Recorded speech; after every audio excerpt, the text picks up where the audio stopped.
The plan wasn't mine. It never is. Ayan has always been the mastermind behind our adventures. I woke up that morning to a message from him. Pack your bag. Warm clothes. I'm picking you up in an hour. No explanation, no context. Just pure Ayan. When he finally arrived, leaning casually against his old Jeep, his breath fogging in the cold air, he grinned at me like he'd been waiting to deliver the world's biggest surprise. Ready? He asked. Ready for what? I laughed, shivering slightly as I loaded my bag into the back. You'll see, he said, tapping the side of the Jeep. Trust me. And of course I did. I always did. The city slowly disappeared behind us, swallowed by open roads and rising hills. As we drove farther north, the air grew colder, sharper, almost scented with winter itself. Snow powdered the edges of the road, hinting at the storm that must have passed through earlier. Ayan turned the heater on full blast, rubbing his hands together dramatically. See? Aren't you glad I told you to pack warm? You didn't give me a choice, I said, leaning back, watching him from the corner of my eye. He was humming, a soft, familiar tune, completely at ease. His profile caught the pale sunlight, and something in my chest tightened in a way I tried to ignore. He'd always been handsome, but something about winter made him look softer, kinder. Maybe it was the light. Maybe it was the closeness of the Jeep. Or maybe it was just me noticing things I shouldn't notice about my best friend. As we climbed higher into the mountains, snowflakes began to drift gently down, tapping against the windshield like tiny whispers. Ayan's smile widened. Perfect timing, he murmured. For what? I asked, feeling that tension again, the good kind, the kind that made my heart beat a little faster. You'll know soon. Typical. The road narrowed and curved, forcing the Jeep to slow. Outside, the world turned into a white wonderland, evergreen trees sagging under fresh snow, mountains rising like silent giants around us. Everything looked untouched, peaceful, like a painting come alive. I pressed my hand against the cold window, letting the beauty wash over me. It's incredible, I said quietly. Ayan glanced at me, and his expression softened in a way I wasn't prepared for. I knew you'd like it. Something warm fluttered inside me. I pushed it away. An hour later, the Jeep came to a stop on a narrow path that seemed to lead nowhere. Snow crunched softly under the tires. Ahead of us, half hidden by tall pines, stood a small wooden cabin. Smoke curled from the chimney, and the porch was lightly covered in white. My breath caught. Ayan, this is beautiful. Is it yours? He nodded, almost shyly. It was my grandfather's. I come here every winter, but I wanted you to see it this year. Why this year? Why me? Why now? I didn't ask. His voice carried something deep, something I couldn't fully read yet. We stepped out of the Jeep, and the cold hit me so hard I instantly pulled my jacket tighter. Ayan laughed, shaking his head as he grabbed my bag. You're freezing already? He teased. We're not even inside. It's literally snowing, genius. He walked beside me, close enough that our shoulders brushed every few steps. A small touch, soft, warm through all the layers, but it sent an unexpected spark up my arm. I pretended not to notice. Or maybe I pretended too hard. The cabin was dimly lit, warm from the crackling fireplace. Wooden walls, soft blankets, a faint scent of pine. It felt like stepping into a different world. A quieter one. A gentler one. Ayan dropped my bag and turned to me with a proud smile. So, welcome to our hideout. Our? He froze, realizing what he said. I mean the hideout for the trip. Like, both of us. I didn't tease him for the slip, though I could feel a smile tugging at my lips. Instead, I simply said, it's perfect. And it was. But what made it perfect wasn't the fireplace or the soft light or the snow outside. It was him, standing there, cheeks pink from the cold, eyes shining like he'd been waiting forever to share this place with me. Something shifted inside me in that moment. Something quiet, something warm, something terrifyingly familiar. I didn't know it yet, but the mountains were about to change everything between us. The sun disappeared early behind the mountains, leaving the cabin wrapped in a blue winter twilight. By the time we finished settling in, darkness had settled around us like a heavy blanket. The temperature dropped so quickly that I could feel the cold sneaking through the wood walls. Ayan tossed another log into the fireplace, rubbing his hands together. Mountain nights hit hard, he said. You'll freeze if you don't stay close to the fire. I sat on the rug in front of the flames, letting the heat soak into my skin. Outside, the wind howled softly, brushing snow against the windows in little tapping sounds. Inside, everything glowed in warm oranges and golds, as if the cabin had its own heartbeat. Ayan joined me with 2 steaming mugs. Hot chocolate, he announced proudly. The only thing I know how to make perfectly. I took a sip. It was perfect, but maybe it was just the moment, the silence, the warmth, or his presence beside me. Right as I was beginning to relax, every light in the cabin flickered violently, once, twice, and then everything went black. Ayan groaned. Oh, come on. Not on the first night. Power outage? I asked, even though it was obvious. He nodded, already reaching for a flashlight. It happens sometimes when the snow builds up. Don't worry, the fireplace will keep us warm. He lit a couple of candles, their flames swaying softly, casting golden shadows across his face. The room dimmed, but somehow felt even more intimate, more secluded, like the world outside had vanished completely. I shivered, partly from cold, partly from the weight of the moment. I noticed immediately. Hey, he said gently, come closer. I laughed nervously. I'm fine. You're shaking, he replied. Come here before you turn into an ice cube. Without waiting for my answer, he lifted the thick wool blanket from the couch, opened it, and motioned for me to join him near the fire. For a heartbeat, I hesitated. Then I moved. The blanket fell over our shoulders, wrapping us into a small private world. I could feel the heat of his body radiating through the layers of clothing, warming me faster than the fire ever could. Better? He asked softly.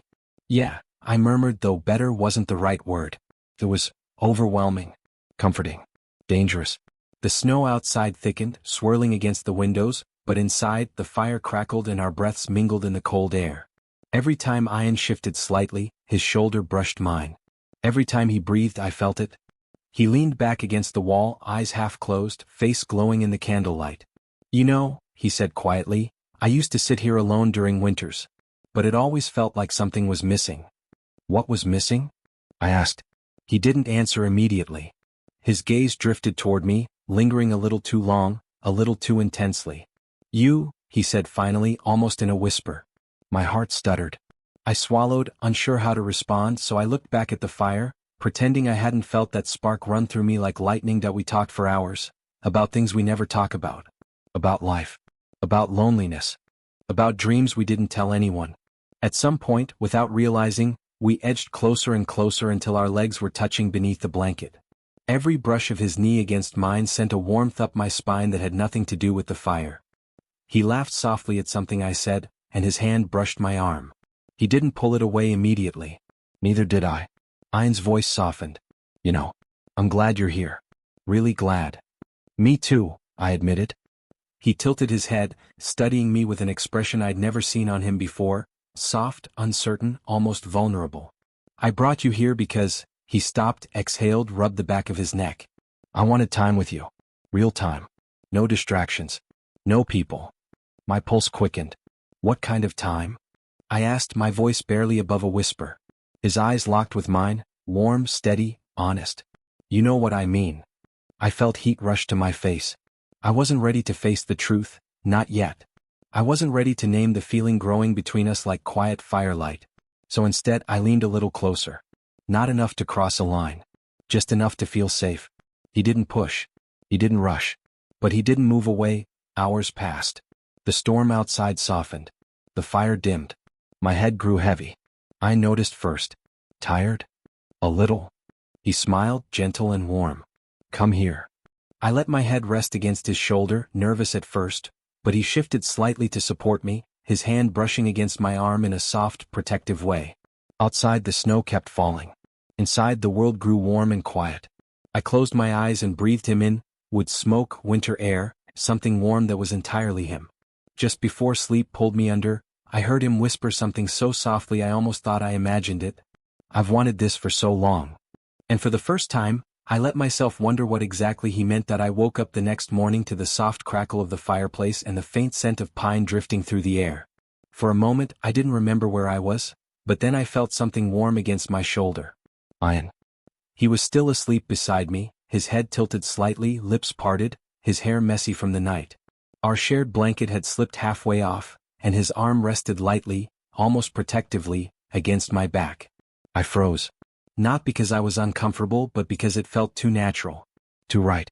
If I didn't know better, I might have believed we'd been doing this all our lives. Before he could wake and catch me staring, I gently slipped out from under the blanket and stood, stretching as quietly as possible. But even half asleep, he noticed.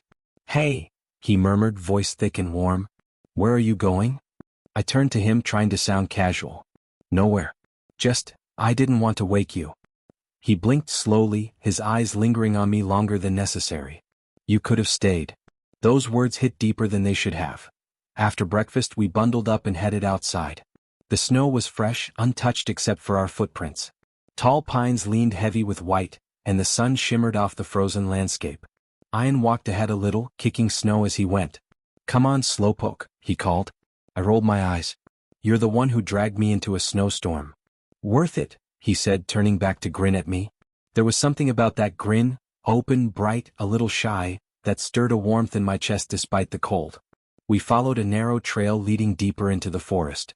At one point, I slipped on a patch of ice, arms flailing. Before I could hit the ground, Ayan grabbed my waist, pulling me against him. For a moment, neither of us moved.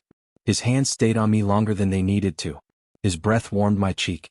His heartbeat thudded against my chest. You okay? He asked quietly. Yeah. Thanks.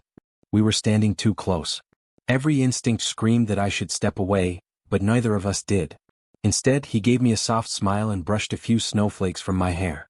His fingers lingered. My breath caught. Something was changing between us, and we both felt it. Even the silence between us carried a kind of electricity. Later, back at the cabin, we sat side by side in front of the fire, trying to thaw our frozen fingers. Ayan blew hot air onto his hands, then glanced at me suddenly. Give me your hands, he said. What? Why? They're freezing. Come on. Before I could protest, he pulled my hands into his. His palms were warm, shockingly warm. He cupped my fingers gently, rubbing them with steady, patient strokes. I felt heat shoot up my arms. Not from the fire. From him. Better? He asked, voice low. I nodded, unable to speak. He didn't let go, not immediately. Instead, he lowered our joined hands slowly, as if hesitant to break the moment. For the first time in a long while, I couldn't pretend nothing was happening. As sunset painted the cabin gold and pink, Ayan grew unusually quiet. He kept glancing at me, opening his mouth as if to speak, only to stop again. It wasn't like him to hesitate. Finally, he stood and paced a little, running a hand through his hair. There's something I want to say, he began. My heartbeat picked up. This was it. I didn't know what it was, but I knew it was important. He turned toward me, eyes soft, uncertain. These last 2 days, he paused, looking for the right words. They felt different. Have you felt that too? My throat tightened. I looked at the fire. Then at him. Yes, I whispered.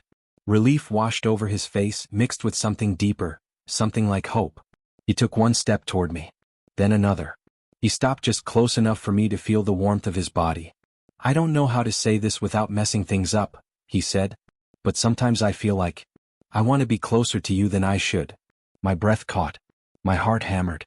I didn't know what to say, because I felt the same thing, every moment of every hour we'd been here. So instead, I reached out instinctively and touched his sleeve. A small gesture. A silent admission. His eyes flicked to my hand. He smiled, slowly, beautifully. Okay, he said softly. Then maybe I'm not imagining this. He looked like he wanted to say, or do, something more. Maybe step closer. Maybe take my hand. Maybe confess everything. But suddenly the wind outside howled violently, rattling the windows. A branch hit the roof with a loud thud. We both jumped. Ayan laughed nervously, rubbing the back of his neck. Guess the mountain wants to give us a break.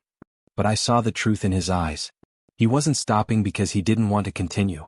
He was stopping because we were both standing at the edge of something big, something neither of us knew how to handle yet, something we weren't ready to say out loud. Not yet. But the space between us was different now, charged, warm, alive. The slow burn had started. The storm arrived without warning. One moment, soft snowflakes drifted past the windows. The next, a wall of white swallowed the world outside. The wind roared like something wild, shaking the cabin and rattling every window pane. Ayan and I stood near the door, watching the storm devour the forest. Well, he said, blowing out a slow breath, looks like we're stuck inside for a while. A long while, I added, trying to keep my voice calm. But deep down I felt something entirely different. Anticipation. A quiet, electric awareness of what had been growing between us these last days. Ayan turned toward me. His face lit by the warm golden glow of the fire. We'll make the best of it. Just you and me, right? I nodded, trying not to stare at his smile. That we cooked a simple lunch. teasing each other over burned bread and unevenly cut vegetables. We played a card game he'd found in a drawer. We shared music from my phone, trading earbuds while we lay side by side on the carpet. Every moment felt closer than the last. Sometimes our hands brushed. Sometimes he leaned in too close. Sometimes his eyes lingered on my lips before he quickly looked away. Neither of us mentioned it, but both of us felt it. As evening fell, the storm only grew louder. The lights flickered off again, leaving the cabin in candlelight and firelight, soft and intimate and impossibly beautiful. Ayan sat beside me, knees almost touching, shoulders brushing just enough to make me forget how to breathe. "You cold?" he asked. "A bit." He opened the blanket again, wordlessly inviting me closer, the same way he had that first night. This time I didn't hesitate. I slipped under it and our bodies aligned naturally, perfectly. His warmth soaked into me instantly. But something was different now. The silence felt heavier. The air felt warmer. The closeness felt intentional. "Ayan," I said softly, breaking the silence, "earlier today, when you said things felt different, were you scared to tell me why?" He looked at the fire, not at me. "Yeah, I was scared." "Why?" He took a long breath. "Because I didn't want to lose you." My heart clenched. "You won't." He turned toward me then, his face inches from mine, his eyes shining with something I'd been too afraid to name. "I meant it," he whispered, "when I said I wanted to be closer to you. More than I should be." I swallowed hard. What if you should be?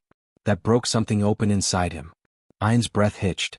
His hand lifted slowly, hesitantly, as if asking a silent question. His fingers brushed my cheek with a gentleness that made me shiver. "You feel it too," he murmured. "Don't you?" I didn't speak. I didn't need to. I leaned ever so slightly into his touch. Time slowed. The fire crackled behind us. The wind howled outside. The candlelight flickered across his face, turning his eyes into glowing pools of warmth and longing. Ayan leaned in, a slow, uncertain movement, giving me every chance to pull away. But I didn't. I couldn't. His forehead touched mine, soft and trembling. Our breaths mingled in the cold air. "I've wanted to do this," he whispered, "for so long." My hands, shaking, slipped around his waist, pulling him just a little closer. "Ayan," I breathed, unable to say more. That was all he needed. He closed the last inch between us. His lips touched mine, gently, almost questioningly, warm and trembling with emotion. It wasn't rushed. It wasn't intense. It wasn't desperate. It was slow, soft, careful. A kiss that felt like a confession, a hope, a promise. I kissed him back, feeling every ounce of warmth he poured into that moment. His hand caressed my jaw, guiding me closer as the kiss deepened just slightly, still tender, still cautious, still full of wonder. When we finally pulled away, our foreheads stayed pressed together. He exhaled shakily. "Wow," he whispered, smiling softly. "That felt right." I couldn't stop my own smile. It did. He laughed quietly, nervous, happy, relieved, and pulled me into a tight embrace. Outside, the storm raged on. Inside, everything felt still, warm, and safe. I rested my head against his chest, listening to the steady rhythm of his heartbeat, and for the first time I let myself believe. Maybe this was the beginning of something beautiful. The morning after our first kiss felt unreal. Sunlight spilled through the small cabin window, catching the floating dust in golden specks. The fire had burned low in the night, leaving a warm glow in the ashes. I blinked awake slowly, unsure for a moment where I was, until I felt an arm around my waist. Ayan. His breathing was soft and steady against the back of my neck. We had fallen asleep on the couch, wrapped under the blanket like two people afraid to let go. For a moment I didn't move. I just lay there, letting myself feel the weight of his arm, the warmth, the safety, the newness. Then he stirred, tightening his hold reflexively. "You awake?" he murmured sleepily. "Yeah," I whispered. He nuzzled a little closer, and then froze as the memory hit him too. Slowly he pulled back just enough for me to turn to face him. His eyes were warm, half-lidded, glowing in the morning light. "Good morning," he said, voice soft in a way I had never heard before. A flutter went through my chest. "Morning." A shy, almost boyish smile tugged at his lips. He reached out and brushed his thumb gently across my cheek, a touch that was careful, affectionate, and so unfamiliar it made my heart stumble. "I still can't believe last night happened," he whispered. "Me neither," I replied honestly. But neither of us regretted it. Not even a little. The day began slowly, like the mountains wanted to give us time to understand what we'd become. We cooked breakfast together, though cooked, was generous. Ayan dropped half the eggs on the floor, burned the toast, and made such a mess trying to flip a pancake that we both burst into uncontrollable laughter. Okay, he said helplessly, wiping batter from his sleeve. Maybe you should handle the food. And you should never be allowed near a stove again, I teased. He came up behind me while I whisked the eggs, slipping his arms gently around my waist. The touch made me stiffen for a second, not out of discomfort but surprise. Ayan felt it and loosened his hold slightly. Is this okay? He asked quietly. I nodded. Yeah, it is. He exhaled in relief and rested his chin on my shoulder, watching me stir the eggs. His warmth wrapped around me like a second blanket. It was new, strange, and yet it settled into me as if it had been waiting to happen. Every small touch that day carried meaning. Every lingering glance was a question and an answer at the same time. We weren't rushing. We weren't labeling anything. We were learning each other, gently, slowly, patiently. After breakfast we went outside to walk through the snow. The storm had passed, leaving the world a glistening white canvas. Snow sparkled under the sunlight like crushed diamonds. Ayan walked beside me, our shoulders brushing now and then. The small contact made my pulse jump every time. At one point he reached out and took my hand, slowly as if giving me time to pull away. I didn't. Our fingers intertwined naturally, perfectly. You know, he said softly, I've imagined this before. I raised an eyebrow. Holding hands in the snow? No, he chuckled. Just being close to you. Like this. I didn't know what to say. My heart was too full for words. So I squeezed his hand, hoping he understood what I couldn't say out loud. He did. We walked deeper into the forest, leaving behind two endless lines of footprints, side by side, never crossing, never separating. Later he made me stop on a small hill just to fix my scarf properly. His hands were gentle as he adjusted the fabric around my neck, his fingers brushing my skin with deliberate slowness. You'll catch a cold, he murmured, though his voice carried more warmth than worry. You sound like someone's husband, I teased without thinking. He froze, then laughed shyly. Well, maybe someday. The comment sent a rush of heat to my face. I pretended I didn't hear it, but inside the words rooted themselves quietly, deeply. Inside the cabin, everything felt different now. Softer. Closer. Ayan would stand beside me while I read, leaning his head lightly on my shoulder. He'd run his fingers absent-mindedly through my hair while we listened to music. Sometimes he'd catch me staring at him, and instead of teasing, he'd give me a look that said he knew exactly what I was feeling, because he felt it too. In the afternoon we sat on the floor sorting through old board games his grandfather had left behind. Ayan picked up a dusty chessboard and smiled. Wanna play? You mean lose? I smirked. He nudged my shoulder with his. Big words for someone who got beaten at cards twice yesterday. We played for an hour, teasing each other with every move. At one point I leaned forward to move a piece and Ayan's hand brushed mine. He didn't pull back, he simply turned his hand and slipped his fingers between mine again. You're distracting me, I whispered. That's the point, he said, eyes sparkling. You won the game. Barely. And refused to let me forget it. That night we sat wrapped in a large blanket in front of the fire again, like the first night, but everything was different. His arm was around my shoulders, my head rested on his chest, and his heartbeat was a steady rhythm beneath my ear. Ayan, I said softly, can I ask you something? Anything. When did you start feeling this way? He took a moment before answering, his fingers tracing slow patterns across my arm. A long time ago, he confessed. Longer than I want to admit. Why didn't you say anything? He let out a quiet, shaky laugh. Because I didn't think you'd feel the same. And I didn't want to ruin us. My chest tightened. You never could. He turned his face toward me, brushing a soft kiss against my temple. I believe you now. Silence settled around us, peaceful, warm. Then he whispered, I want to do this right. I don't want to rush you, or pressure you, or mess this up. You're not, I said. You're doing everything right. He pulled me closer, his grip warm and secure. In that moment, wrapped in his arms, listening to the wind outside and the fire crackling gently, I realized something. This wasn't just infatuation. It wasn't just a moment born from snowy isolation. It was real. Slow and steady. Growing between us like a quiet flame. I wasn't just learning him. I was falling for him, deeply, quietly, beautifully. And he was falling too. The days blurred into a gentle rhythm. Snow, laughter, shared meals, quiet conversations, and soft touches that felt more like promises than simple affection. The cabin, once just a winter hideout, began to feel like something else entirely. Like home. Not because of the wood, the fire, or the mountain air, but because of him. Ayan had this way of moving through the space that made it warm. He hummed while making tea even when he burned it. He talked to the fireplace as if it were a friend. He tucked the blankets around my shoulders when he thought I wasn't paying attention.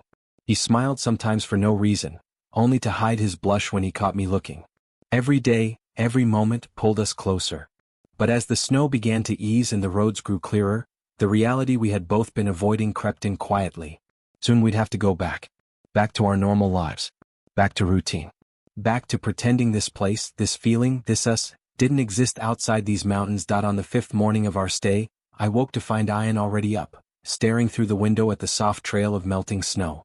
His shoulders were tense, his jaw tight, a stark contrast to the peaceful moods he usually woke up in. "You're up early," I said softly. He didn't turn right away. Just nodded. "Yeah, couldn't sleep." "What? What's wrong?" He hesitated. I could feel the weight of it from across the room. When he finally turned to face me, his eyes weren't their usual warm brown. They were uncertain, troubled, and that scared me. He rubbed the back of his neck, exhaling slowly. "The roads, they're opening up today." My stomach dropped. "Oh." Ayan watched my face closely, maybe searching for something. Fear, sadness, regret. "I guess we should head back soon," he added, his voice barely above a whisper. But something in him sounded broken. Like he didn't want the words to be true.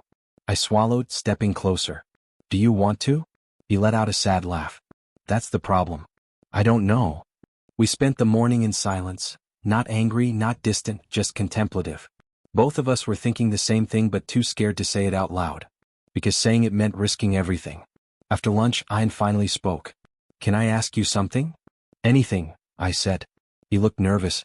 He rarely looked nervous. "When we go home, what happens to us?" The question cut straight through me. His fingers drummed against the table. "I mean, will we pretend this didn't happen? Will we avoid each other? Will it get weird?" He shook his head, frustrated.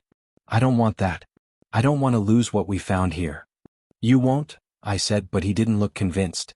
He leaned back, rubbing his temples. "I've never felt like this for someone. And I don't know how to keep it, or if I even deserve to." I reached across the table, taking his hand gently. He looked up, startled by the contact. "You deserve every good thing in the world, Ayan. And you don't have to figure everything out today." He stared at me with a fragile expression, hopeful and scared at the same time. Made my chest tighten. I don't want this to end," he whispered. "It doesn't have to." He blinked slowly as if trying to understand my words. "We don't have to go back yet," I said. Ayan's eyes widened. "What do you mean?" "I mean, we can stay. Another day. Another week. As long as we want." He shook his head, hesitant. "But what about everything back home? What about it?" I countered. "It'll still be there. But this," I gestured to the cabin, the mountains, the space between us. "This won't always be." He stared at me, like he was trying to memorize everything about my face. "So you want to stay?" he asked softly. "I want to stay with you." There. The truth. Simple, honest, terrifying. Ayan swallowed hard, his eyes misting with something raw and real. "You really mean that?" I nodded. "Yeah, I do." He pushed his chair back abruptly and stood, pacing again, but this time not in fear.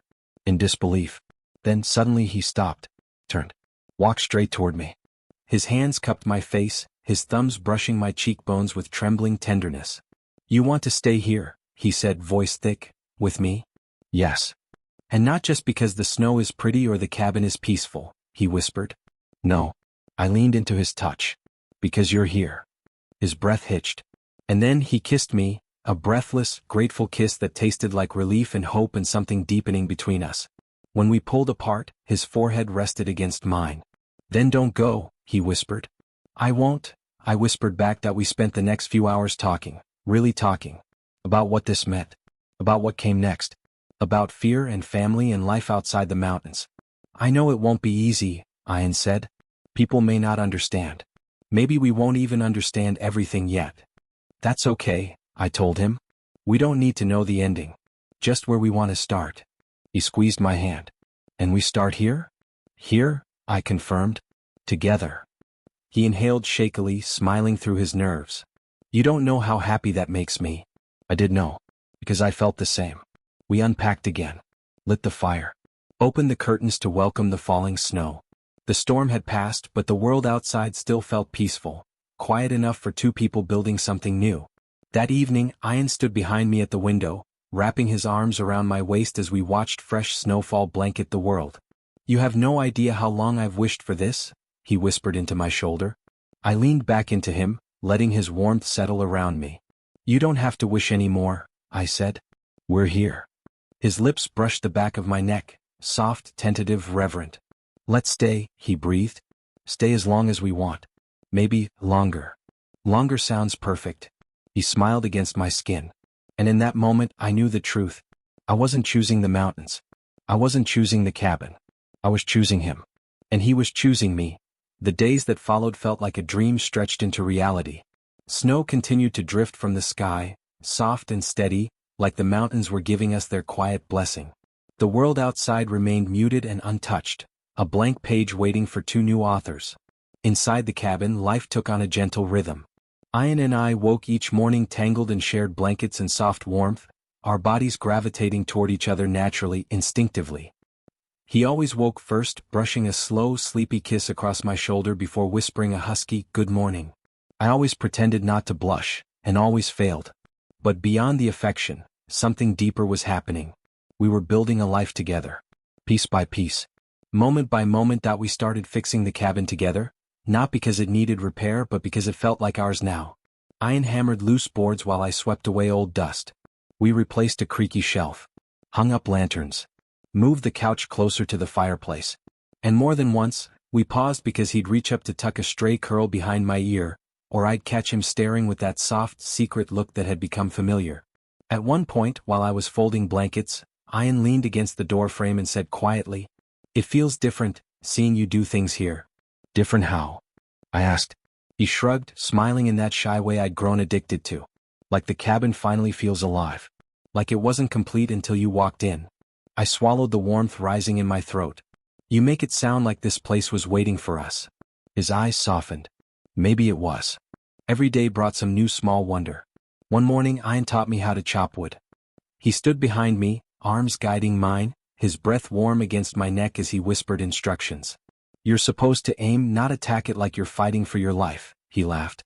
"Maybe the wood insulted me," I said, glaring at the log. He snorted, hugging me from behind. "Then I'll defend your honor." When I finally managed to split a log cleanly, he whooped like I'd won an award and then kissed my cheek. The quick, excited kind of kiss you give when you can't hold joy inside. Another night, I found him sitting by the window, wrapped in a blanket, staring at the moonlit forest. "What are you thinking about?" I whispered, sitting beside him. He rested his head on my shoulder. How lucky I am. His vulnerability still caught me off guard, the raw, soft way he said things no one had said to me before. But the more he said them, the more I believed him. And the more I wanted to say things back. One evening after dinner, we settled on the rug near the fireplace. I sat between his legs, leaning against him while he absent-mindedly played with my hair. "I don't want this to end," he said suddenly. "It won't," I replied. He kissed the top of my head. "You really believe that?" I turned slightly so I could look at him. His expression held worry, the quiet, delicate kind that tells you someone is scared to hope for too much. "Ayan," I said softly, "I don't want a temporary escape. I want us, wherever that is." He exhaled shakily, brushing his thumb against my cheek. "You have no idea how good it feels to hear that." "Then stay here," I whispered. "Let's make this our home." He froze.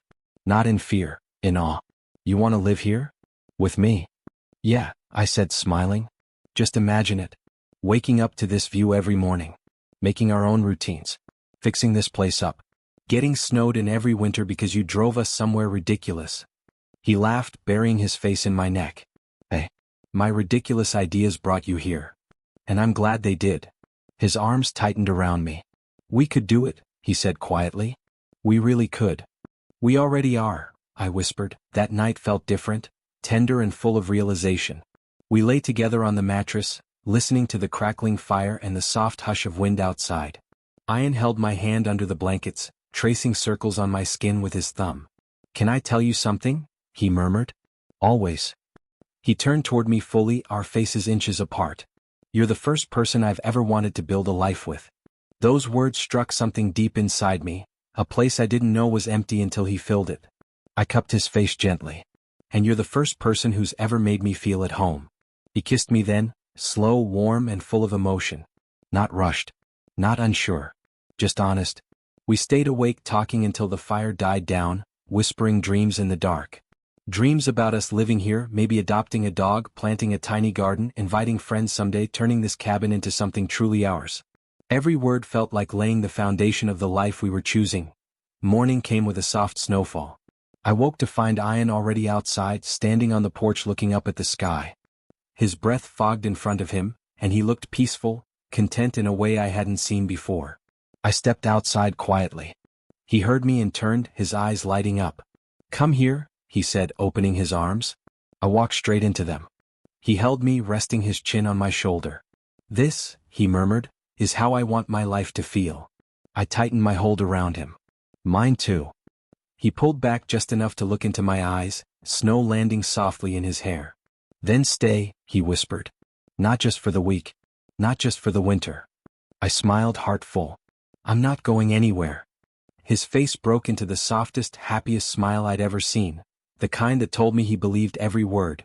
And maybe for the first time in my life I believed them too. That night we lit a lantern and placed it in the window, a small symbol but it felt meaningful. Ayan took my hand as we stood side by side, watching the warm glow spread into the snowy darkness. "A light for our home," he said softly. "Our home," I echoed. He leaned in, pressing a gentle kiss to my lips. Snow fell around us, cold and silent, while the warmth between us burned steady and bright. In that little mountain cabin, surrounded by winter, wrapped in love, standing in the doorway of the life we'd chosen, I realized something simple and beautiful. I hadn't just found a place to stay. I had found where I belonged. With him. Always with him.